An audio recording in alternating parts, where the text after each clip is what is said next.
తదుపరి మేన్ రాశి.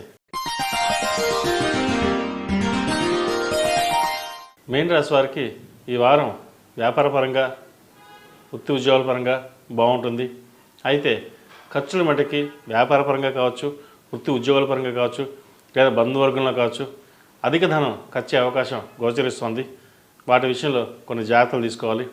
అలాగే లోన్ల విషయంలో ఎంతవరకు తీర్చగలిగితే అంత తీర్చడానికి ప్రయత్నం చేయండి, లేకపోతే భవిష్యత్తులో ఇబ్బంది పడే సూచన కనిపిస్తుంది.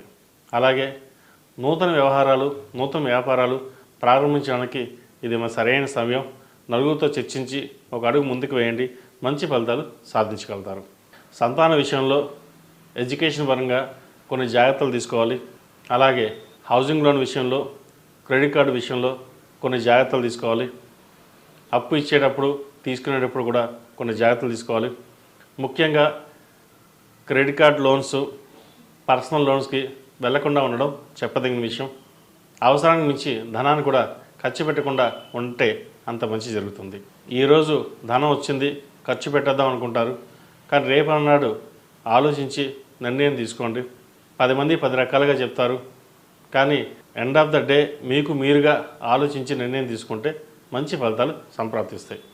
వ్యాపార పరంగా విస్తరణ బాగుంటుంది, మంచి రొటేషన్స్ బాగుంటాయి. కష్టే ఫలి అన్నట్టుగా కష్టం తగిన ప్రతిఫలం లభిస్తుంది. ఈ రాశిలో జన్మించిన స్త్రీలకు వృత్తి ఉద్యోగాల పరంగా అన్నీ బాగుంటాయి. వ్యాపార పరంగా బాగుంటుంది, రొటేషన్స్ బాగుంటుంది. అయితే ఖర్చు కూడా అదే విధంగా ఉంటుంది. దూర ప్రాంత ప్రయాణాలు చేయవలసి వస్తుంది.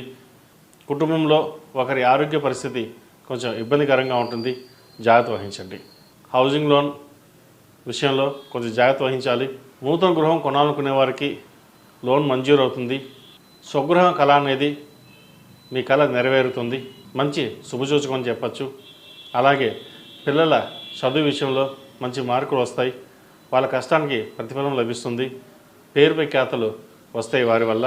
ఏ పని చేసినా నలుగురిలో మీకంటూ గుర్తింపు ఉంటుంది. అలాగే నరదిష్టి కూడా ఎక్కువగానే ఉంటుంది. మీ చేతిలో రూపాయి అంటే జనాల దృష్టిలో ₹1,00,000 ఉన్నాయి, ₹10 ఉన్నాయి అనే ధోరణి ఉంటుంది. కానీ ఎంత కష్టపడి పైకి వస్తున్నారు, ఎంత కష్టపడి పెడుతున్నారు అనేది ఎవరికీ తెలియదు.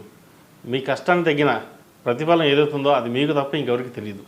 కాబట్టి ఎవరు ఎన్ని చెప్పినా మీ ధోరణిలో మీరు ఉండి ఒక ప్రతి రూపాయిని సేవింగ్ చేయగలిగితే మంచి ఫలితాలు సాధించగలుగుతారు. విద్యార్థులకు కాలం అనుకూలంగా ఉంది. అయితే చదువు విషయంలో కొన్ని జాగ్రత్త వహించాలి. చదువును అశ్రద్ధ చేయకూడదు. ఇవాళ చదివేస్తాం, ఏదో చదువుతున్నాం, వెళ్దాంలే చూద్దాంలే అని కాకుండా చదువు మీద శ్రద్ధ వహించాలి.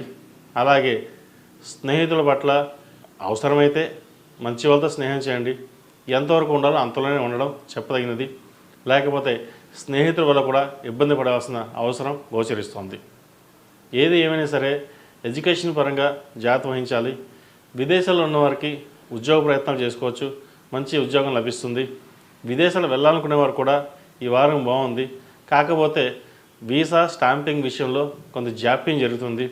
మీరు వెళ్దామనే ప్రయత్నం చేసినా కూడా ఏలినర్స్ అనే కారణం చేత ఒక 4 అడుగులు వెనక వేయాల్సిన పరిస్థితి కూడా గోచరిస్తోంది.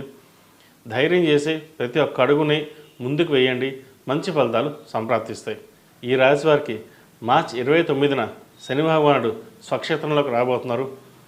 దానివల్ల కెరియర్ పరంగా బంధువర్గాలతో చిన్న విభేదాలు కూడా వచ్చే అవకాశం గోచరిస్తోంది.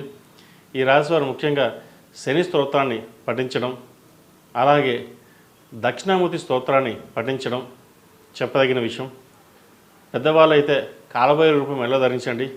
పిల్లలు అయితే మేధా దక్షిణామూర్తి రూపాన్ని మెడలో ధరించండి, మంచి ఫలితాలు సాధించగలుగుతారు. ఈ రాశిలో జన్మించిన వారికి కలిసి వచ్చే సంఖ్య 8, కలిసి వచ్చే దిక్కు తూర్పు, కలిసి వచ్చే రంగు ఎల్లో.